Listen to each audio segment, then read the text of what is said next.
I the a-hole for calling the police on my daughter's grandparents? I'm 26 female, have one daughter, Anna, 8 female, 3-bed relationship with my ex Mike, 38 male. It was an extremely manipulative and toxic relationship, and I'm so grateful that I left when I did. I found out I was pregnant after I left him and decided to keep the baby and gave birth to Anna all on my own. I tried to get child support from Mike, but he refused, despite having a 6-figure salary. He gave me full custody of Anna as I didn't care at all. Fast forward to today, I have a steady job and I'm raising Anna as a single mom. I love her to bits and would do anything for her well-being. So on to the situation. Yesterday, Anna wanted to bike around the block while I was working on my laptop, to which I said sure, because I trust her, and she's done this numerous times before with no issue. Well, about half an hour later, Anna still isn't back, and I started getting concerned. I'm walking around the block and find nothing. And when I get to my driveway, Anna's bike is there with a note that said something along the lines of, "Just wanted to take our granddaughter out for a treat. She's fine and she will be back by 5 p.m. Dave and Susan." Dave and Susan are Mike's parents, both 70-ish. I had gotten zero info on this beforehand and freaked the heck out. So I called the police and told them about it and sent them to Dave and Susan's house. I have no idea how they got my address, but needless to say, they found Anna and got her back to me. I'm currently infuriated with Dave and Susan for taking my daughter out without my permission. But now I'm getting called an a-hole and told that I'm a witch for not letting them meet their granddaughter and getting them in trouble with the police for spending time with her by Dave and Susan's entire family. I don't even know if Anna would be alright, let alone alive, so I think my freaking out is understandable. Am I the a-hole? Now for the top comments. Not the a-hole. This is insane behavior on their part. If they want to meet their son's bio child, because she's not their granddaughter, as to be a parent or grandparent, you have to be involved in a child's life. The appropriate thing to do would be to contact her mother and work it out that way. They kidnapped a child. Their son's genetic contribution does not change the fact that they kidnapped an 8-year-old they had never met. I hope Opie's daughter isn't traumatized. They kidnapped your daughter, not the a-hole. The only point worth making towards this insane behavior.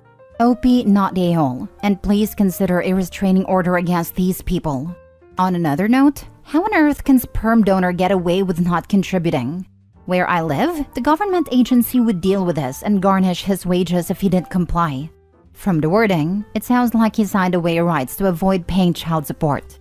Then the government wouldn't have gone after him. But by doing that, he ended his parents' rights as well, since they didn't have any relationship. They can't force her to give them visitation, since they didn't have a relationship to claim. Not the a-hole. Why couldn't they come to your door or write you a letter?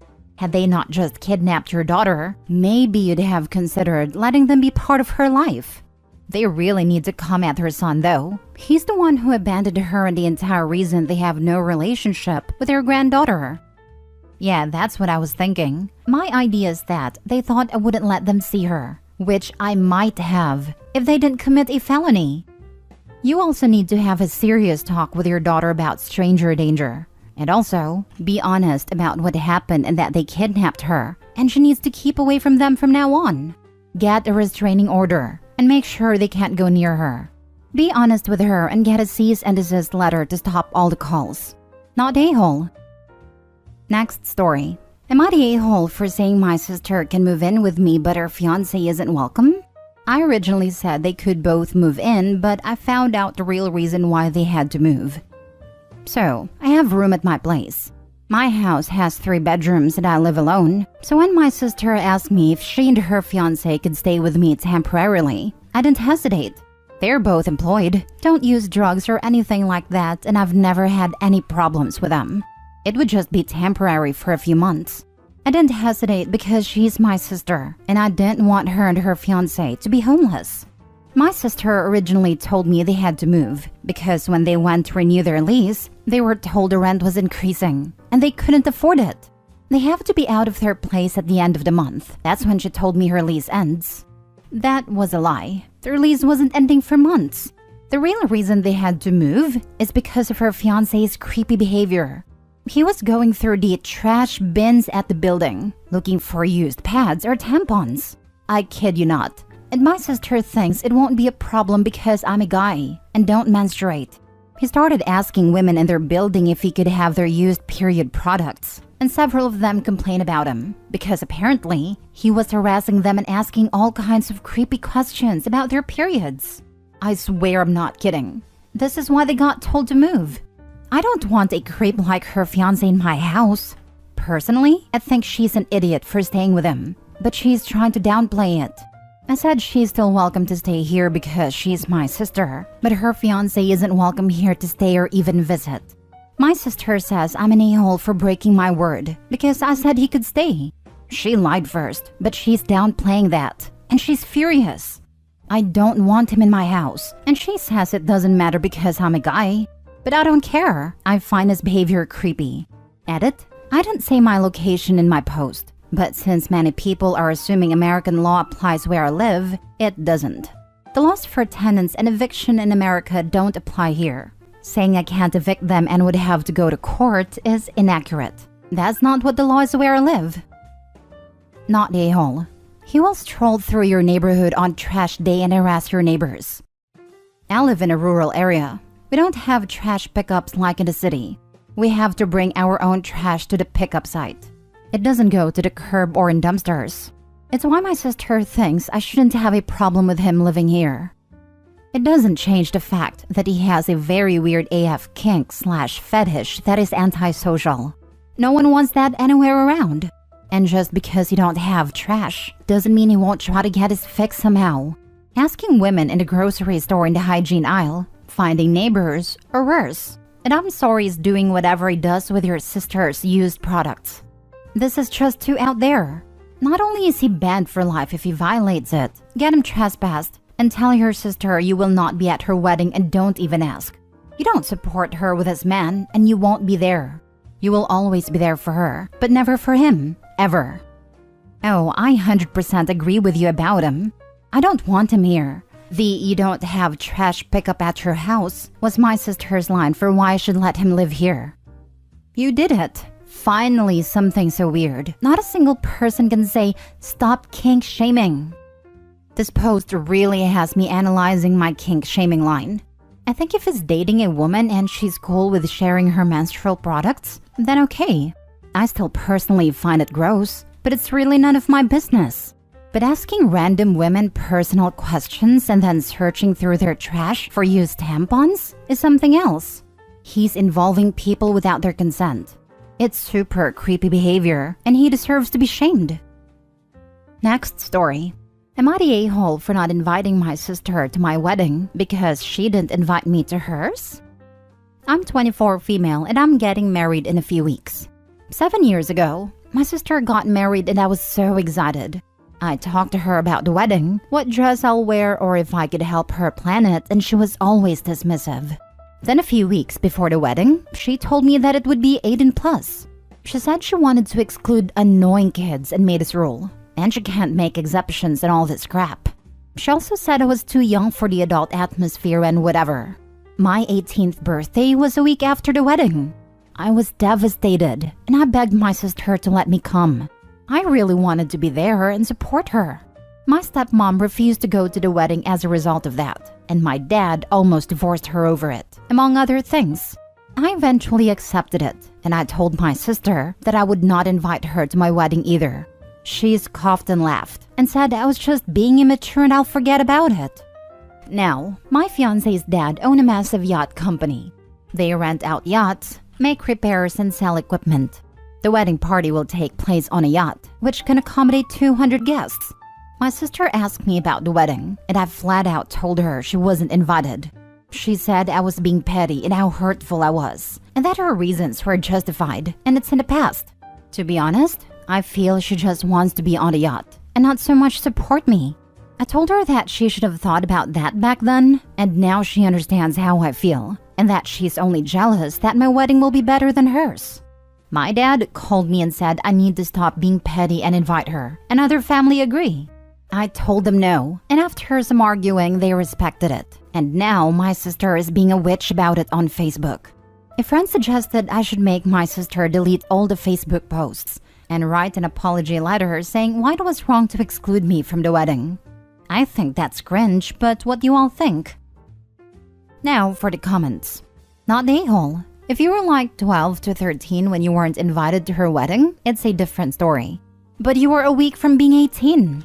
She definitely had ill intentions back then for the disinvite. Not even that, she's her sister. She absolutely can make exceptions for siblings. It doesn't matter if they're 10 or 1 week from 17. But I agree, OP is not a-hole. My wedding was technically child-free. My 17-year-old sister was absolutely an exception and was invited. Her age was never going to be a factor on whether she was invited. My older sister asked if my niece could come and see me in my dress before the reception. Yes, absolutely. My cousin just had a baby and brought him along. I didn't mind at all, as I would rather have my family there. OP's sister was just being horrible. Good on OP for getting her own back. Not a-hole, OP. Your stepmother is a gem for supporting you. Your father is garbage, though. Now she can be excluded and know how it feels. It's truly amazing to see this. Stepmother put her marriage in jeopardy to support OP, which is incredible. Father? Meh. He's just tired of being complained at by others. Dad should have stayed neutral like he did when OP was excluded. Dad seems to have threatened divorce over the precious wedding when stepmother stood in solidarity of OP. Dad is an idiot. Dad clearly has a golden child. It is not OP. Last story. Am I the a-hole for getting my sister removed from the will because of her husband? I, female 24, have a sister, female 29, who has been with her husband, male 30, for 8 years. My sister is very hardworking with a good paying job. Brother-in-law, however, has been job hunting for at least 5 years. Personally, I believe it's brother-in-law's ego and his laziness stopping him from getting a job. Any job I would offer would be rejected because with his experience, he at least deserves to be a manager, and the money is too little. My sister has no contact with our mom. Completely understandable, because unfortunately, my mother can be manipulative and is a borderline narcissist. The worst is her victim complex. However, the catalyst was when brother-in-law lied to my sister and told her our mom gifted them $20,000, when in actuality, my mom said she would loan it to them. My sister sided with brother-in-law and claimed our mom was being manipulative. But our mom argued that it's a ridiculous gift, especially if it's to buy property. This would be their third, and mom already paid for 2. Mom then blew up, because by this point she was paying brother-in-law $100,000 to be her assistant. But he was barely working, about 5-hour days 3 times a week, and always coming up with excuses to skip. He then left after 6 months, which is when I started working for mom. Recently, the talk of inheritance arose due to dad's cancer diagnosis. My parents are separated, but mom has lots of assets, including $1 million life insurance, a $2 million home, and 12 properties, which is under a family trust she manages. And here is where I think I'm an a-hole, because I convinced my mom to split her assets equally between myself and my brother, excluding the life insurance. Somehow, my sister found out and has asked we can test the will or draw up a contract to share the inheritance. I refused because, in my opinion, inheritance is earned. Besides, mom is still alive and healthy, so she can change her mind. My sister is upset and says that she deserves it just as much as we do, but I disagree.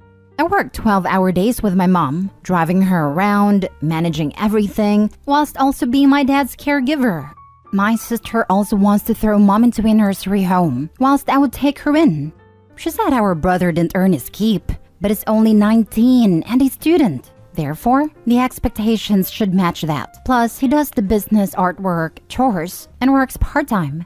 I told her she and her husband can't expect anything from someone they haven't spoken to in a year. And now her argument is that me and my brother already have enough, as mom bought us 3 properties each, whilst she has to share with her husband and kids. My sister says I'm selfish, but I've worked my whole life under my parents. Honestly, I think it's the stress of being the only source of income for a family with 2 young kids that is getting to her. I do feel for her. She's expressed she's worried she might lose her job because she can't dedicate time to her career because of the kids. but both go to childcare 3 times a week. And if brother-in-law is unemployed, I don't know what this is. On the other hand, my sister and brother-in-law have always been entitled. Before, when my brother-in-law worked for mom, they would take mom's credit card for groceries and other shopping and not tell her. They also did the same with my dad. More than anything, I don't want brother-in-law's laziness to be rewarded with my mom's hard work. Even though I don't really like my mom, she's a narcissist but still my mom. It's all complicated feelings. I cannot deny she has set us up for life. To think of all the hardships mom endured migrating to Australia and juggling 3 jobs whilst pregnant to build her dream house and it could end up in brother-in-law's hands makes my heart clench. So am I the a-hole? If it was my sister and kids, I wouldn't mind, but her and brother-in-law are a package deal. Note, all family members, except sister and brother-in-law, agree with this sentiment. I do feel guilty, but I don't know how to ensure that only my sister benefits, not brother-in-law. The 12 properties are under a family trust as we built them ourselves. Brother-in-law is not included in our family trust. However, sis has put brother-in-law's name on the title of all properties mom has bought her. My sister will always get her fair share of the life insurance though. I mentioned this in a reply, but we specifically want the 12 properties to remain under myself and my brother's care, so we can pass them down to my sister's children and my brother's future children. My sister or brother-in-law would likely try to sell them. They're not mortgage-free properties, and we still need to manage them. Also, I don't plan on having kids, so it's pointless for me to have this. And because I won't have kids, my niece and nephew will inherit everything of mine. Currently, the original loan for the properties have made my parents liable. I would love to judge, but this is 2 first-world problems for my brain to process.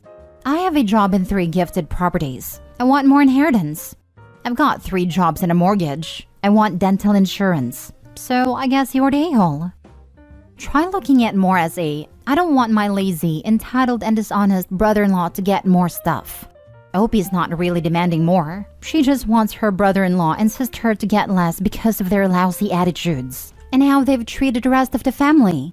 And I'd have to agree. In Opie's situation, I'd prefer the brother-in-law's share go to charity than see him be rewarded for being a lazy leech. Not the a-hole for me. I'd prefer neither Opie nor brother-in-law get anything and it all go to charity. But that's entirely irrelevant. Opie is an a-hole. You're the a-hole. Why did you convince your mom of anything? You should have let her make her own choice and stayed out of it.